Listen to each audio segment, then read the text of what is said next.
Agenda penguatan ketahanan warga adalah kebutuhan untuk membentengi warga dari paparan dan intrusi, gerakan dan narasi anti kebinekaan dan Pancasila. Dalam konteks itu, pendidikan kebinekaan dan tata kelola yang inklusif harus digalakan agar seluruh anak bangsa dapat hidup bersama secara damai di tengah aneka perbedaan. Di samping itu, promosi toleransi mesti menjadi agenda kolektif yang berkelanjutan.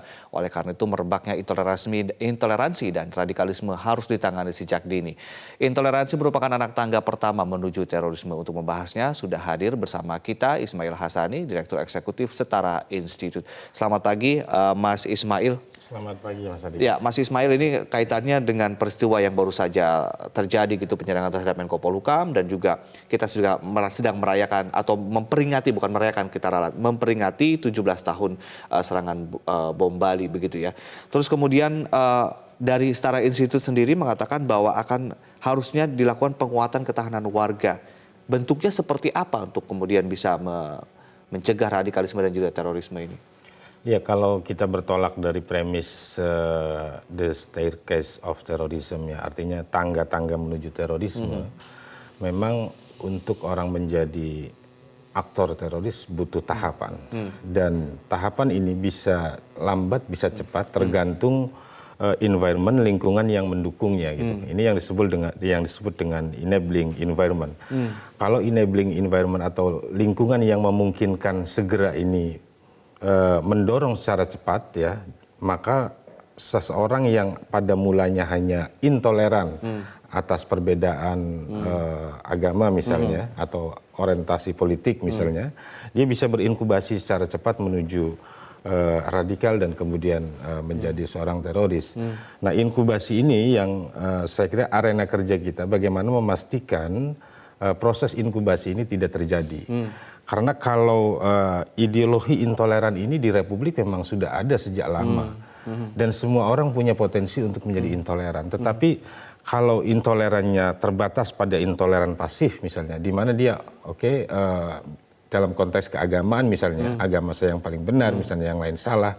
Kalau itu tidak terartikulasi, tidak memanifest menjadi tindakan-tindakan yang menentang atau menyerang perbedaan itu tidak ada masalah, gitu ya. Jadi, tetapi kalau kemudian ada faktor-faktor eksternal gitu ya, yang kemudian mempercepat transformasi dari intoleran menuju radikal, ini yang harus kita atasi. Jadi faktor-faktor eksternal ini jauh lebih besar potensinya dibanding faktor internal sendiri untuk orang bertransformasi menjadi teroris. Mas Ismail, ini kan kemudian ketika kita bicara intoleran selalu dikait-kaitkan dengan perbedaan agama, perbedaan ideologi begitu. Ya. Tetapi ketika kita sekarang misalnya ada kejadian yang menimpa Menko Polhukam, kita sepakat bahwa itu aksi terorisme. Tapi kemudian ada yang kemudian komentar miring ini dan itu, apakah mereka juga dibilang intoleran? Bisa dikatakan seperti itu? Iya, dalam contoh kasus ini saya kira saya lebih suka menggunakan perbedaan pandangan. Jadi kita bisa melihat dari dua sudut pandang ya. Pertama, bahwa betul salah satu pemicu terorisme adalah ketidakpuasan terhadap kinerja pemerintah. Itu sudah teori umum. Artinya apa? Di sini memang ya kritik terhadap pemerintah harus terus kita lanjutkan. Ya, harus terus kita koreksi kebijakan-kebijakan yang keliru gitu ya. Dan juga pekerjaan-pekerjaan rumah yang memang di situ mencitrakan ketidakadilan yang dipelihara oleh Republik, itu harus menjadi tugas pemerintah. Ya. Tetapi di lain sisi memang ada fakta kekerasan yang saya kira, sebutlah misalnya saat ini mengena Pak Wiranto yang mungkin dianggap tidak serius gitu ya, tetapi ancaman terhadap pejabat negara saya kira tidak bisa dipandang sederhana ya. Betapapun banyak pihak yang quote unquote meragukan persoalan ini. Tapi urusan terorisme ini kan urusan yang tidak bisa semua orang memahami bahwa kebenaran dan akuntabilitas prosesnya bisa terekspos gitu ya. Tetapi saya lebih melihat pada fakta permukaan. Di situ ada kekerasan, ada penyerangan, dan memang teridentifikasi ini memiliki jejaring dengan kelompok-kelompok teroris. Ya harus kita lihat sebagai fakta terorisme. Oke. Tapi ketika ada masyarakat yang terbelah, bukan hanya kejadian ketika penyerangan Pak Wiranto, tapi juga kejadian-kejadian yang berkaitan dengan terorisme dan radikalisme sebelum-sebelumnya. Di sosial media selalu terbelah masyarakat. Ada kemudian pendapat ini settingan dan segala macam. Kondisi ini mencerminkan apa dan apakah ini bahaya? Mas Ismail? Ya, dua hal. Pertama, ini kritik atas akuntabilitas kinerja negara di dalam memberantas terorisme. Jadi kalau saya menyebut ini soal terorisme itu yang tahu ya hanya negara dan Tuhannya gitu kan. Karena apa? Dia bagian dari era inkognita ya, yang kita tidak bisa menjangkau kecuali aktor-aktor itu sendiri. Maka di sini muncul dalam studi-studi terorisme internasional pun apa yang disebut dengan teori konspirasi. Dan teori konspirasi ini muncul di banyak benak orang dan itu sebagian juga diyakini, maka menunjukkan keterbelahan bahwa ini settingan, ini rekayasa. Kalau dalam konteks global misalnya, ini perang global melawan terorisme juga adalah bagian dari upaya pengokohan kuasa negara-negara tertentu terhadap negara lain. Di Republik juga terjadi. Karena itu saya mendorong ini bagian dari yang harus dijawab oleh pemerintah, bahwa tepatnya oleh aparat keamanan, bagaimana kemudian akuntabilitas kinerja pemberantasan terorisme bisa disajikan secara jelas. Salah satu caranya adalah ketika habis melakukan operasi penanganan, itu biasanya ada yang disebut dengan white book ya, white paper, di mana ada buku putih yang menyajikan bagaimana operasi itu dilakukan. Itu bagian dari pertanggungjawaban publik. Harusnya dibuka? Harusnya dibuka. Tentu ya tidak dibuka dalam arti proses-proses penyidikan itu, tetapi ada proses pertanggungjawaban bahwa kalau dalam operasi lalu lintas saja kan ada masanya, misalnya kan gitu kan. Nah ini yang bagian yang harus saya kira ditingkatkan. Baik. Tetapi dampaknya keterbelahan ini tentu ya membahayakan bagi upaya penanganan terorisme di Republik ini. Karena satu sisi kemudian kita berpandangan bahwa kita ini sedang perang terhadap terorisme. Tetapi ketika ada penanganan terorisme masyarakat terbelah. Berarti ini menunjukkan bahwa masih ada tempat untuk terorisme di negeri ini. Ya, kalau seperti itu betul. atau seperti apa? Secara sederhana ya, tetapi saya tidak berpretensi mereka yang tidak sependapat dengan perang melawan terorisme bukan berarti juga permisif. Saya kira ketika mereka menyaksikan satu peristiwa yang mencurigakan, mereka pun tidak akan permisif. Saya memaknainya bahwa ini bagian dari koreksi, ya. Tetapi di sisi lain kita harus meyakinkan semua pihak, ya. Kami menyebutnya adalah kerja bersama, kerja semesta. Ayo kita lakukan bersama-sama karena dia bisa ada di sekeliling kita tanpa kita sadari, gitu kan. Kewaspadaan itulah yang harus kita tingkatkan. Namun demikian, kita harus selalu punya tolak ukur yang pasti ya. Apa yang disebut dengan mengontrol damage keberbahayaan dari kerja melawan terorisme ini juga harus menjadi PR. Jangan kemudian setiap ada aksi terorisme, represi baru juga ditebar oleh aparat negara kepada banyak pihak misalnya dengan penangkapan-penangkapan dan seterusnya. Betul kalau penangkapan itu adalah bagian dari jejaring, tetapi kontrol terhadap keberbahayaan operasi terorisme ini juga bisa mengancam kebebasan berekspresi. Mas Ismail, kemudian saya lihat pandangan secara institut terhadap serangan terhadap Menko Polhukam Wiranto mengatakan bahwa memang ini benar aksi terorisme begitu atau mungkin bisa diperjelas? Iya, sependek yang kami pelajari selama ini ya, kami di 2009-2010 pernah melakukan riset tadi, transformasi radikalisme ke terorisme termasuk memetakan organisasi-organisasi teroris ya. Memang kelompok JAD dia adalah bagian dari pecahan Jamaah Ansor Tauhid ya yang dipimpin Pak Ustadz Abu Bakar Bashir dan JAD juga berbaiat kepada ISIS gitu ya. Memang kelompok ini tidak sebesar JI dahulu ya, di mana selalu menargetkan serangan-serangan dalam masif ya, dengan ledakan gitu ya, yang high explosive. Betul. Nah mereka sel tidur mereka memang tidak terstruktur dan tidak tersistematis, tetapi mereka melakukan serangan-serangan yang sporadis ya. Dan fokus biasanya. Apa yang ingin dia tebarkan sebenarnya bukan korbannya, tetapi memperpanjang efek ketakutan, memperpanjang efek keresahan sehingga ya menunjukkan eksistensi mereka. Sikap resmi dari Setara Institut terhadap penyerangan Menko Polhukam Wiranto kemarin apa? Dan kemudian kita ingin sedikit juga memberikan pencerahan kepada masyarakat yang saat ini masih terbelah. Betul.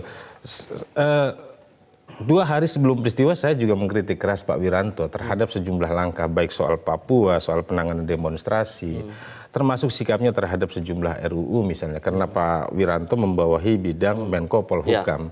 Tetapi termasuk kasus-kasus masa lalu dan dugaan macam-macam itu ya kan, tetapi betapapun itu adalah prestasi negatif lah kalau boleh saya sebut Pak Wiranto selama memimpin 5 tahun atau sebelumnya juga, ya fakta kekerasan harus dipandang juga berbeda. Bahwa ini fair lah ya. harus dipandang fair, ini mengalami kekerasan. Bukan kita mengafirmasi ya itu bagian dari, kalau bahasa teman-teman, yaitu buah yang kau petik gitu kan dari apa yang selama ini ditanam. Itu yang gitu kemudian kan. sedang disuarakan banyak juga. Tapi ini Dan kemudian itu berbahaya saya kira ya. berbahaya. Karena kita nggak fair dong melihat satu peristiwa kekerasan terjadi dan juga ada peristiwa hukum di situ dan kemudian sekarang sedang diproses, bahwa tuntutan seluruh agenda politik koreksi terhadap seluruh kebijakan negara itu kita sepakat, terus harus kita dorong. Baik. Tapi Mas Ismail, yang sekarang ada yang viral juga kemudian statement dari salah satu pesohor begitu yang menyatakan bahwa membanding-bandingkan ketika kejadian Pak Wiranto kemudian juga kejadian-kejadian yang lain, kasus-kasus yang lain.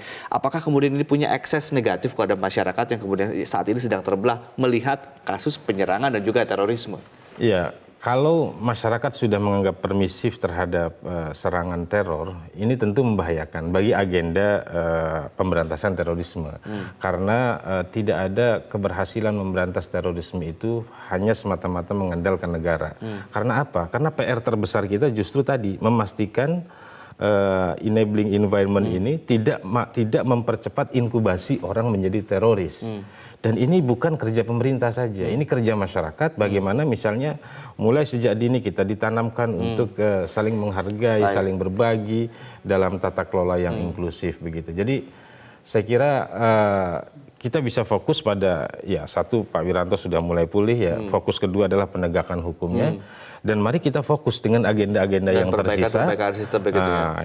Terus kita desakan. Saya kira itu posisi yang fair. Artinya kita juga harus hati-hati di sosial media bahwa ketidakkesukaan, kebencian, kekecewaan jangan dicampur adukan bahwa ini adalah terorisme begitu ya. Sehingga kemudian tidak kemudian memperkeruh suasana, masyarakat terbelah. Betul. Ini yang kemudian berhubungan dengan nanti inkubasi, proses pembenaran terhadap kekerasan dan juga radikalisme. Tapi kemudian yang kemudian diangkat oleh Setara Institut adalah memperkuat masyarakat begitu ya.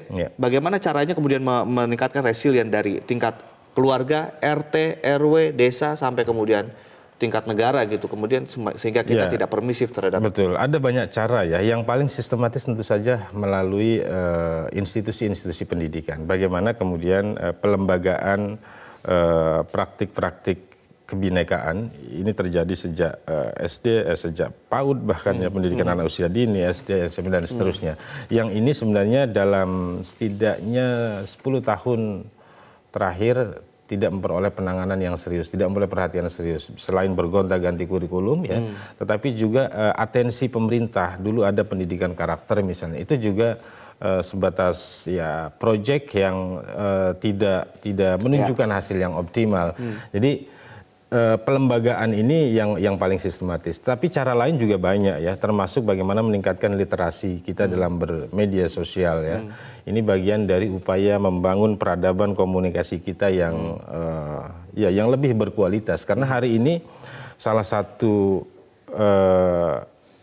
dampak buruk dari teknologi informasi sosmed ini adalah juga yaitu karena rendahnya literasi kita dalam berkomunikasi, maka akselerasi kekerasan, distribusi informasi yang keliru, distribusi informasi yang mampu membangun radikalisasi publik itu juga terjadi dan itu betul-betul dimanfaatkan dalam konteks tadi misalnya kelompok-kelompok teroris begitu ya. Jadi saya kira ini harus menjadi PR penting bagi khususnya Pak Jokowi yang 6 hari lagi akan dilantik menjadi presiden ya, dan seluruh jajarannya, karena ini tidak pernah dikerjakan serius Mas Adi. Tidak ada ya, memang hari ini kita punya Badan Pembinaan Ideologi Pancasila, tetapi juga badan ini saya kira selain terlalu abstrak ya pekerjaannya, juga tidak mampu menjangkau dan tidak mampu mengorkestrasi bagaimana penguatan ideologi bangsa, bagaimana penguatan kemajmukan dan penguatan penerimaan atas perbedaan itu yang paling kokoh. Jadi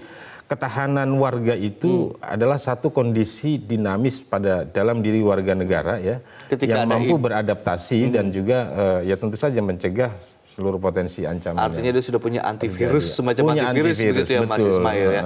Ditambah, oke, itu belum selesai, ditambah sekarang dengan akselerasi teknologi sosmed, teknologi informasi begitu, dengan seolah-olah mengacak-acak semua tatanan, ini menjadi lebih sulit begitu ya untuk kemudian. Yaitu konsolidasi untuk membangun kontra narasi yang destruktif itu juga harus dilakukan. Dan saya sekali lagi melihat cara berkomunikasi pemerintah tidak terampil dibanding misalnya ya teman-teman kreatif ya yang sangat terampil bagaimana mengkomunikasikan pesan serius tapi menjadi mudah dicerna. Nah, ini pemerintah, cara berkomunikasi pemerintah harus dibangun, harus diperbaiki sehingga apa? Ya gagasan-gagasan konstruktif itu bisa diterima oleh publik. Tetapi juga jangan lupa hari ini yang harus dilakukan adalah membangun aliansi-aliansi dengan berbagai macam pihak, ya civil society, media, kampus dan lain sebagainya untuk juga terlibat, Mas. Karena apa?